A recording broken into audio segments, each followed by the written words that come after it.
very much. And once again, welcome to Ken Ben's Media TV, where we always say that we tell African stories the African way, and where we believe that in every African has a story to tell. For some time now, we've been focusing on business and how maybe we can be able to uh, position Africa into a better place through business.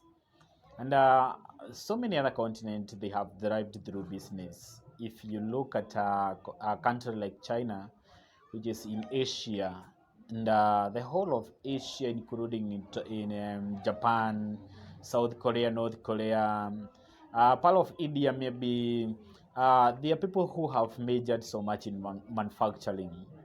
And manufacturing, as compared with maybe employment, is something that is so different, and that is why today the China is one of the most richest country in the world. And these are countries that never started so well.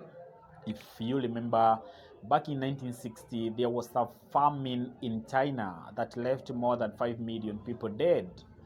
And the famine left the country in shambles. It left the country struggling financially in terms of economy and all that. But because of manufacturing, the country today is one of the richest country in the world.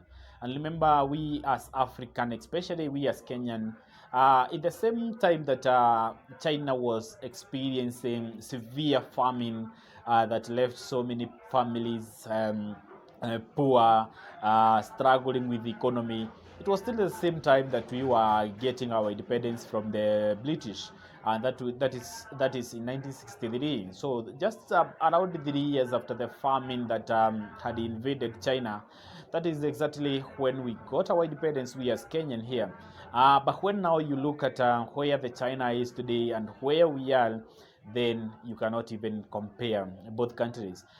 Kenya is importing almost everything from China, and China is manufacturing almost everything for use in Africa. And so our focus was how can we as Africa be able to position ourselves in a better way in terms of manufacturing and in terms of maybe importing raw materials in order for us to process them further to commodity that can be used instead of manufacturing things, or instead of importing products that are already finished. We've been talking about all this, and luckily enough, we decided that we as Kenben's Media TV, we are going to start from the small businesses, and that is exactly what we did. The reason why we decided to start with small businesses, the very small businesses, the likes of the businesses that people would refer them as hustling businesses, the likes of the business of cooking chapati along the way. The businesses like maybe burning maize, what most people call as nyama choma, the likes of businesses like just hawking clothes along the streets, or even those are the kind of businesses that we started with. And at the first session that we had, we were focusing on where we can be able to get capital in order for us to start those businesses. We wanted to be more real when we come to the real issues in Africa. We can talk about manufacturing, yes. We can talk about importation, yes. But when we are talking about all these things, we will only be speaking to a very small community. But when we are talking about the small businesses, the businesses that everyone can start, the businesses that would require very little amount of money to start, the business that will not even require a shop to for you to start. That when you wake up one day in the morning with your 2,000 Kenyan shillings, with your 5,000 Kenyan shillings, you get to where you can buy the commodities and you are good to go. We are not assuring you that you are going to make so much from these businesses.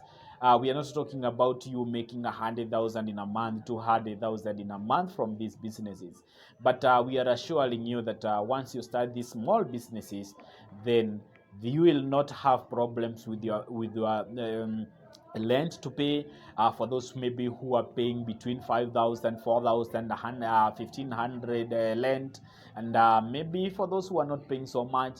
And then one thing that you'll also be assured of is something that you can put on the table when the night falls. And so this is exactly what we meant, and we deliberately decided to start with those small businesses so that we can also be able to focus on other big businesses. We want to carry on board everyone who will be watching our videos, not to make videos just for the successful people. We want also to make videos for people who are struggling in their own lives, because we have been there. I have been there.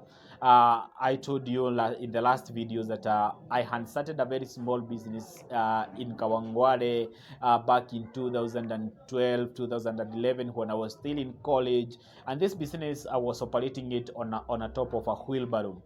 And I started with pineapple selling and melon selling before I advanced the same to small cosmetics, that I would go and fetch them from Kamukoji in Nairobi and then go and sell them. And that is how I started. And being a man who has almost laced himself to who I am today, then I know that there is so many people out there who might be struggling today, doesn't know where exactly to start. But if we can continue making such videos, then we can motivate them to do a small business as possible, and for them to have the big picture of how they want to grow in life. I told you about a story of a lady who is my close friend, who works somewhere in Nairobi, and she sells banana, the ripe bananas, in a market where she does her business. And I told you that she started with the 20,000 Kenyan shillings. She would go to Meru, fetch some bananas, come, ripen them, and then take them to the market. Today she's doing good. Each and every morning she has customers from almost all over Nairobi, or from the outskirts of where she lives, who come to buy bananas so that they can go and vendor them on little basis. And so today she's doing fine. She's not educated. We cannot say that she's educated, and she was a class 8 dropout.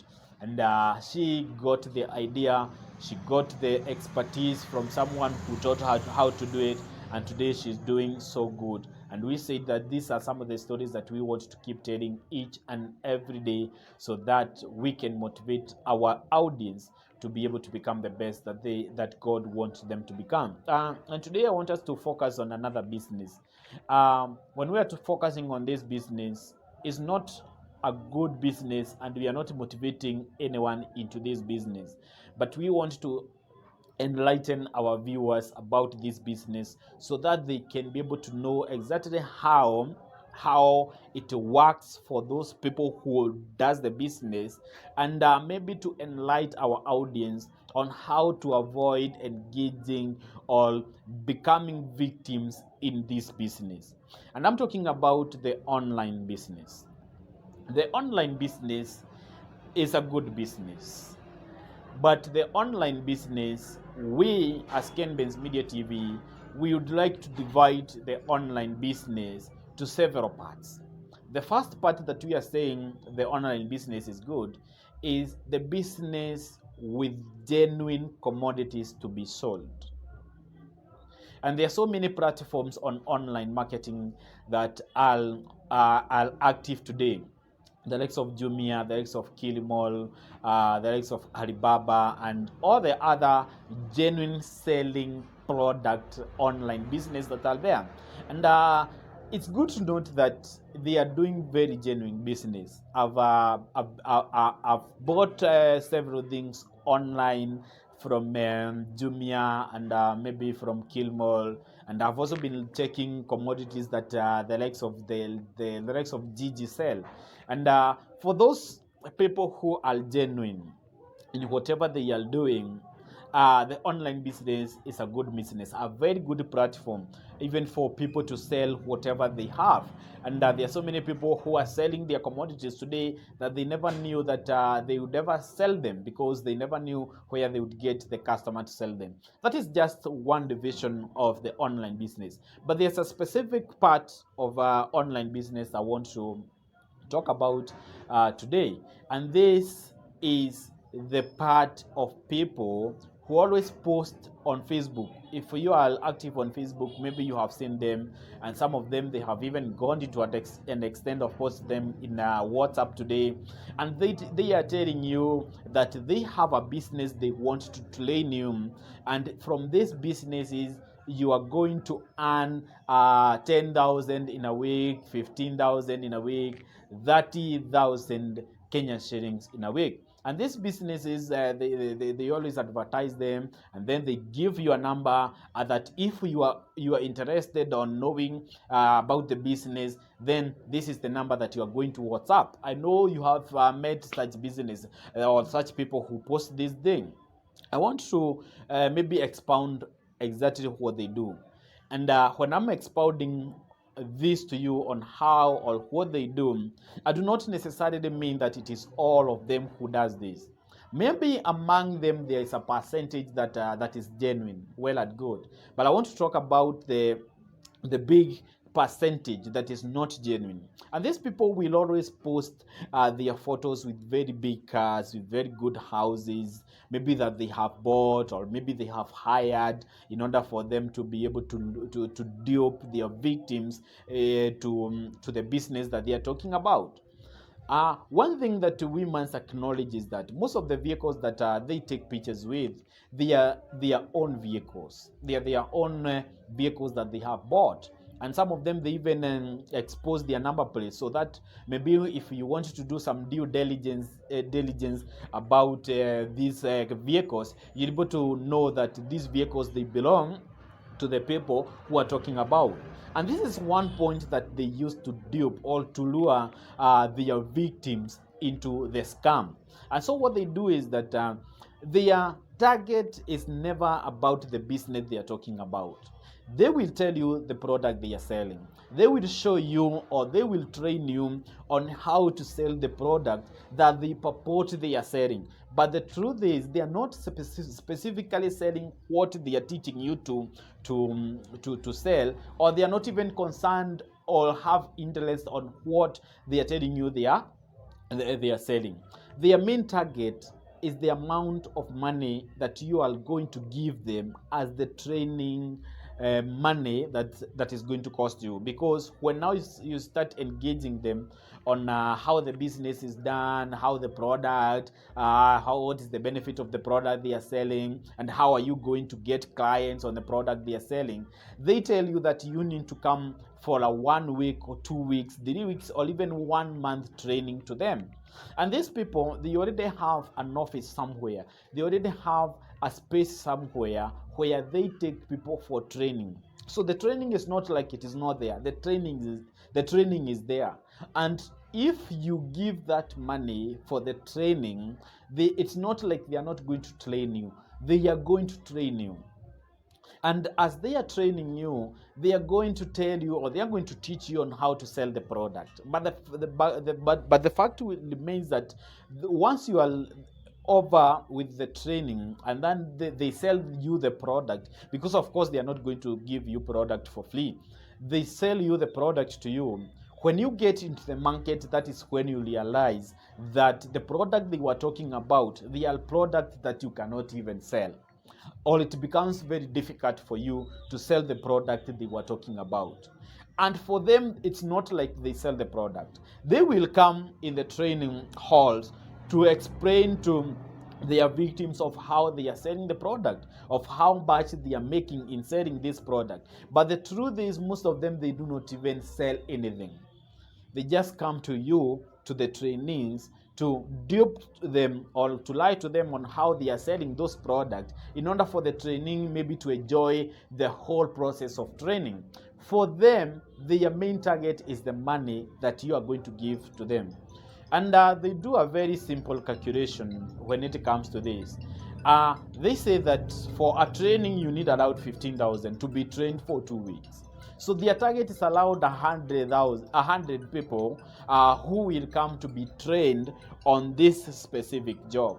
And so what will happen is that with the 100,000, with the 100 people that they are going to train, each giving 15,000 each, in just 1 month they will be making around 1.5 million Kenyan shillings. And with this 1.5 million Kenyan shillings, they can comfortably pay rent for the office, they can comfortably pay rent for the space that they are using to train, and then they can enjoy the rest of the money. So for them, it's not about the product they are talking about. No, for them, it's about a target they have, that they need to train about 100,000 every month, or even 200,000 or 200 people every month, which will earn them around 2 million or even 1.5 million. If they are a group of 5 or 10 who are doing this business, it tells you that in each and every month they can be able to take home around 200,000 in their bank. And so that is why you see they are able to buy the kind of Porsche cars they are buying, so that they can be able to dupe the student, maybe mostly because they target the student in universities and colleges. They can be able to dupe them, and those students to be brainwashed to start thinking that it is through selling the product they are selling, that is how, and that is when they are getting the kind of money they are getting to venture and to be able to buy all the luxuries that they are buying. So it is good to do some due diligence when maybe you want you see such post and you're interested into such post, and always know that it is not the business they are going to show you that makes them rich. It is the number of people that they are going to get to train in something that they cannot sell in order for them to become rich. We are talking about all these things because we know there's always desperate people out there who need jobs, who need something that they can earn, and because of the desperation of lack of money and lack of job, especially in Africa and especially here in Nairobi, then it is easier for people to be duped, for people to be lured into such things in order for them maybe to with the aim of them getting a job and getting a living out of what they will be selling. So every time when you see a post as such telling you if you want to earn 15,000 in a month, then talk to us through this phone number and all that, most of them, they are never true. Most of them, they are just duping you to give them money for training, and a training that will be there as an evidence that you are trained. But after you are trained on selling the product they will be talking about, when you go to the market, that's when you realize that it will never be easy for you to sell anything.